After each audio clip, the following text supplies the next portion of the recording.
The Hobbit by J.R.R. Tolkien, Chapter 16, Fire and Water. Now, if you wish, like the dwarfs, to hear news of Smug, you must go back again to the evening when he smashed the door and flew off in rage, 2 days before. The men of the lake town, Esgorth, were mostly indoors, for the breeze was from the black east and chill, but a few were walking on their quails and watching, as they were fond of doing, the stars shine out of the smooth patches of the lake as they opened in the sky. From their town, the lonely mountain was mostly screened by the low hills at the far end of the lake, through a gap in which the running river came down from the north. Only its high peak could they see in clear weather, and they looked seldom at it, for it was ominous and rarer even in the light of morning. Now it was lost and gone, blotted in the dark. Suddenly it flickered back to view. A brief glow touched and faded. "Look," said one, "the lights again! Last night the watchman saw them start and fade from midnight until dawn. Something is happening up there." "Perhaps the king under the mountain is forging gold," said another. "It is long since he went north. It is time the song began to prove themselves again." "What king?" said another with a grim voice. "As like as not, it is the marauding fire of dragon, the only king under the mountain we have ever known." "You are always foreboding gloomy things," said others. "Anything from floods to poisoned fish. Think of something cheerful." Then suddenly great light appeared in the low place in the hills, and the northern end of the lake turned golden. "The king beneath the mountain!" they shouted. "His wealth is like the sun, the silver like a fountain, his rivers golden run." "The river is running gold from the mountain!" they cried, and everywhere windows were opening and feet were hurrying. There was once a more tremendous excitement and enthusiasm, but the cream-voiced fellow ran hotfoot to the master. "The dragon is coming or I am a fool," he cried. "Cut the bridges! To arms! To arms!" Then warning trumpets were suddenly sounded and echoed along rocky shores. The cheering stopped and the joy was turned to dread. So it was that the dragon did not find them quite unprepared.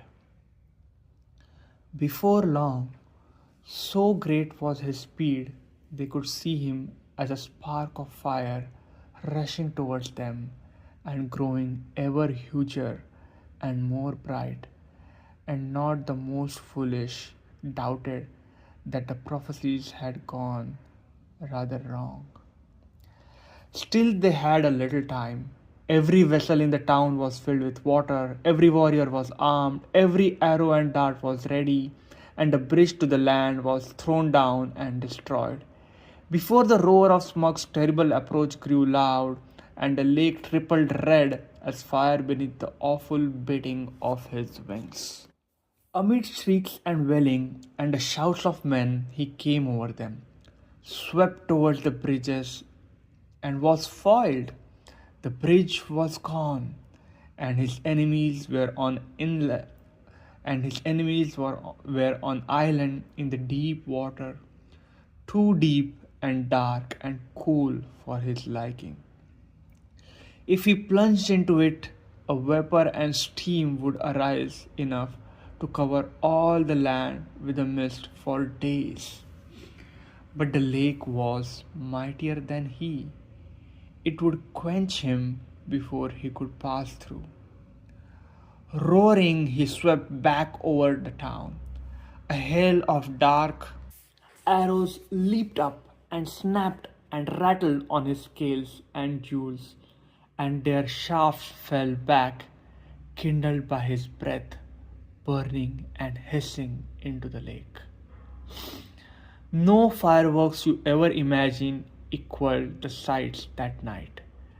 At the twagging of bowls and the shrilling of the trumpets, the dragon's wrath blazed to its height, till he was blind and mad with it.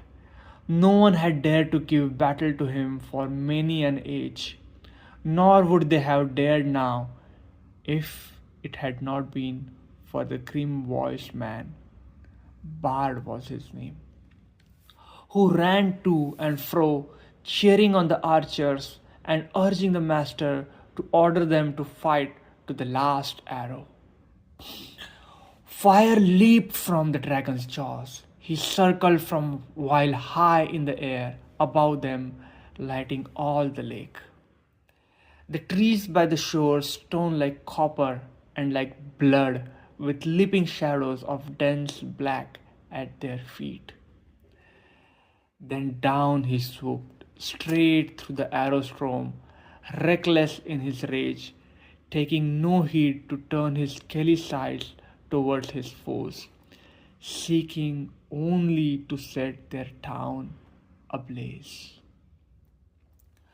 Fire leaped from thatched roofs and wooden beam ends as he hurtled down and passed around again through all had been drenched with water before he came.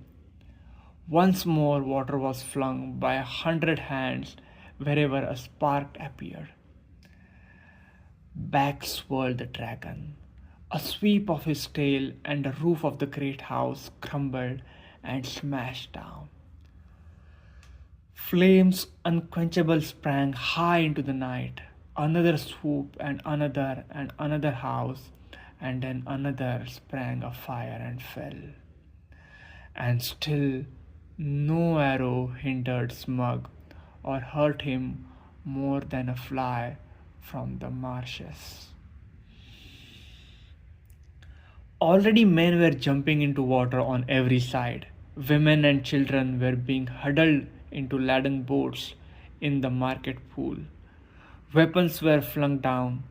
There was mourning and weeping where but a little time ago the old songs of mirth to come had been sung about the dwarfs. Now men cursed their names. The master himself was turning to his great gilded boat, hoping to row away in the confusion and save himself. Soon all the town would be deserted and burned down to the surface of the lake. That was the dragon's hope. They could all get into boats for all he cared. There he could have fine sport hunting them, or they could stop till they starved. Let them try to get to the land, and he would be ready. Soon he would set all the shoreland woods ablaze and wither every field and pasture. Just now he was enjoying the sport of town baiting more than he had enjoyed anything for years. But there was still a company of archers that held their grounds among the burning houses. Their captain was Bard, grim voiced, grim faced, whose friends had accused him of prophesying floods and poisoned fish, though they knew his worth and courage. He was a descendant in a long line of Girion, Lord of Del, whose wife and child had escaped down Running River from the ruin long ago. Now he shot with a great yew bow till all his arrows but one were spent. The flames were near him, his companions were leaving him. He bent his bow for the last time. Suddenly, out of a dark, something fluttered to his shoulder. He started, but it was only an old thrush. Unafraid, it perched by his ear, and it brought him news. Marveling, he found he could understand its tongue, for he was of race of Del. Wait, wait, it said to him. The moon is rising. Look for the hollow of the left breast as he flies and turns above you. And while Bart paused in wonder, it told him of tiding ups in the mountain and of all that it had heard. Then Bart drew his bowstring to his ear.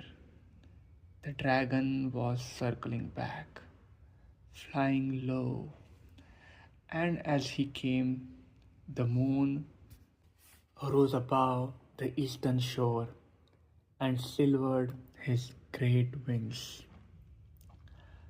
Arrow, said the bowman, Black Arrow, I have saved you to the last. You have never failed me, and always I have recovered you. I had you from my father, and he from his old. If ever you came from the forges of the true king under the mountain, go now and speed well.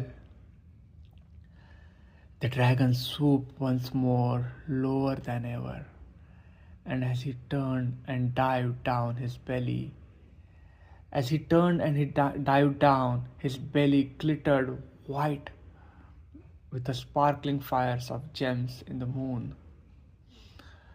But not in one place. The great bow twanged. The black arrow sped straight from the string, straight from the hollow of the left breast, where the foreleg was flung wide. In it smote and vanished, barb, shaft, and feather. So fierce was its flight. With a shriek that deafened men, felled trees and split stone, Smug shot spouting into the air, and turned over and crashed down from on high in ruin. Full on the town he fell, his last thorns splintered it to sparks and glazes. The lake roared in, a vast stream leaped up, white in the sudden dark under the moon. There was a hiss, a gushing whirl, and then silence. And that was the end of Smug and its growth, but not of Bard. The waxing moon rose higher and higher, and the wind grew loud and cold. It twisted the white fog into bending pillars and hurrying clouds and drove it off to the west to scatter in tattered shreds over the marshes before Mirkwood. Then the many boats could be seen dotted dark on the surface of the lake, and down the wind came the voices of the people of Escorth, lamenting their lost town and goods and ruined houses. But they had really much to be thankful for, had they thought of it, though it could hardly be expected that they should just then. 3/4 of the people of the town had at least escaped alive. Their woods and fields and pastures and cattle and most of their boats remained undamaged, and the dragon was dead. What that meant they had not yet realized. They gathered in mournful crowds upon the western shores, shivering in a cold wind, and their first complaints and anger were against the master, who had left the town so soon while some were still willing to defend it. He may have a good head for business, especially his own business, some murmured, but he is no good when anything serious happens. And they praised the courage of Bard and his last mighty shot. If only he had not been killed, they all said, we would make him a king. Bard, the dragon shooter of the line of Girion. Alas, that he is lost. And in the very midst of their talk, a tall figure stepped from shadows. He was drenched with water. His black hair hung wet over his face and shoulders, and a fierce light was in his eyes. Bard is not lost, he cried. He died from Isgarth when the enemy was slain. I am Bard of the line of Girion. I am the slayer of the dragon. King Bard, they shouted, but the master ground his chattered teeth. Girion was lord of Dale, not king of Esgaroth, he said. In the lake town we have always elected masters from among the old and wise, and have not endured the rule of mere fighting men. Let King Bard go back to his own kingdom. Dell is now freed by his valor, and nothing hinders his return. And any that wish can go with him, if they prefer the cold stones under the shadow of the mountain to the green shores of the lake. The wise will stay here and hope to rebuild our town, and enjoy again in time its peace and riches. We will have King Bard, the people near hand shouted in reply. We have had enough of the old men and money counters. And people further off took up the cry, up the bowmen and down with money bags, till the clamor echoed along the shore. I am the last man to undervalue Bard the bowman, said Master wearily, for Bard now stood close beside him. He has tonight earned an eminent place in the roll of benefactors of our town, and he is worthy of many imperishable songs. But why, O people? And here Master rose to his feet and spoke very loud and clear. Why do I get all your blame? For what fault am I to be deposed? Who arose the dragon from his slumber? I might ask. Who obtained of us rich gifts and ample help, and led us to believe that old songs could come true? Who played on our soft hearts and our pleasant fancies? What sort of gold have they sent down the river to reward us? Dragon fire and ruin? From whom should we claim the recompensate for our damage and aid for our widows and orphans? As you see, the master had not got his position for nothing. The result of his words was that for the moment the people quite forgot their idea of new king and turned their angry thoughts toward Thorin and his company.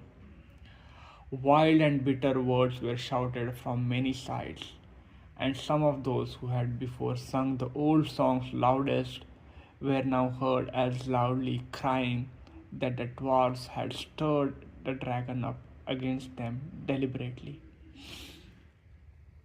Fools, said Bars, why waste words and wrath on those unhappy creatures?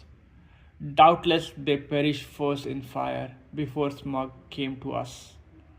Then, even as he was speaking, the thought came into his heart of fabled treasure of the mountain lying without guard or owner, and he fell suddenly silent. He thought of Master's words and of Dell rebuilt and filled with golden bells if he could but find the men.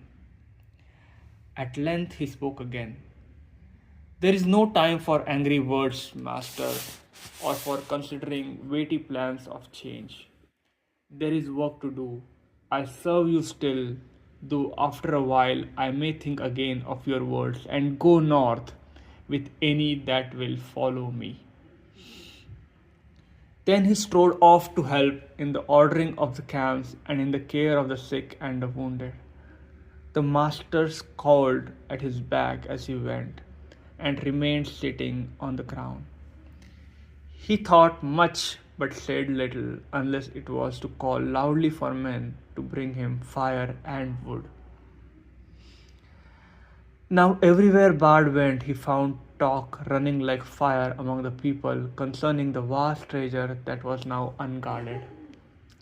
Men spoke of recompense for all their harm that they would soon get from it, and wealth over and to spare with which to buy rich things from south. And it cheered them greatly in their plight. That was all that was as well, for the night was bitter and miserable. Shelters could be contrived of for few, the master had one, and there was a little food, even the master went short. Many took ill of wet and cold and sorrow that night, and afterwards died. Who had escaped uninjured from ruin of the town, and in the days that followed there was much sickness and great hunger. Meanwhile, Bart took the lead and ordered things as he wished, though always in the master's name, and he had a hard task to govern the people and direct the preparations for their protection and housing. Probably most of them would have perished in the winter that now hurried after autumn if help had not been to hand. But help came swiftly, for Bard at once had speedy messengers sent up the river to the forest to ask the aid of King of the Elves of the Wood, and these messengers had found a host already on the move, although it was then only the third day after the fall of Smug. The Elven King had received news from his own messengers and from the birds that loved his folk, and already knew much of what had happened. Very great indeed was the commotion among all things with wings that dwelt on the borders of desolation of the dragon. The air was filled with circling flocks, and their swift flying messengers flew here and there across the sky. Above the borders of the forest, there was whistling, crying, and piping. Far over Mirkwood tidings spread. Smug is dead. Leaves rustled and startled ears were lifted. Even before the Elven King rode forth, the news had passed west, right to the pinwoods of Misty Mountains. Bion had heard it in the wooden house, and the goblins were at council in their caves. That will be the last we shall hear of Thorin Oakenshield, I fear, said the king. He would have done better to have remained my guest. It is an ill wind all the same, he added, that blows no one any good. For he too had not forgotten the legend of wealth of Thror. So it was that Bard's messenger found him now marching with many spearmen and bowmen, and crows were gathered thick above him, for they thought that the war was awakening again, such as had not been in those parts for a long age. But the king, when he received the prayers of Bard, had turning his march, which had at first been direct towards the mountain, he hastened now down the river to the long lake. He had no boats or rafts enough for his host, and they were forced to go slower way by foot. But great store of goods he sent ahead by water. Still elves are light-footed, and though they were not in these days much used to the marches and the treacherous land between the forest and the lake, their goings was swift. Only 5 days after the death of the dragon, they came upon the shores and looked on the ruins of the town. Their welcome was good, as may be expected, and the men and their master were ready to make any bargain for the future in return for the Elven King's aid. Their plans were soon made. With the women and the children, the old and unfit, the master remained behind, and with him were some men of crafts and many skilled elves. And they busied themselves felling trees and collecting the timber sent down from the forest. Then they set about raising many huts by the shore against the oncoming winter, and also under master's direction they began the planning of a new town designed more fair and large even than before, but not in the same place. They removed the northward higher up the shore, for ever after they had a dread of water where the dragon lay. He would never again return to this golden bed, but was stretched cold as stone, twisted upon the floor of the shallows. There for ages his huge bones could be seen in calm weather amid the ruined piles of the old town. But few dared to cross the cursed spot, and none dared to dive into the shivering water to recover the precious stones that fell from his rotting carcass. But all the men of the arms who were still able, and most of the Elven King's array, got ready to march north to the mountain. It was thus that in 11 days from the ruin of the town, the head of their host passed the rock gates at the end of the lake and came into desolate lands. End of chapter 14, Fire and Water. Hope you liked it.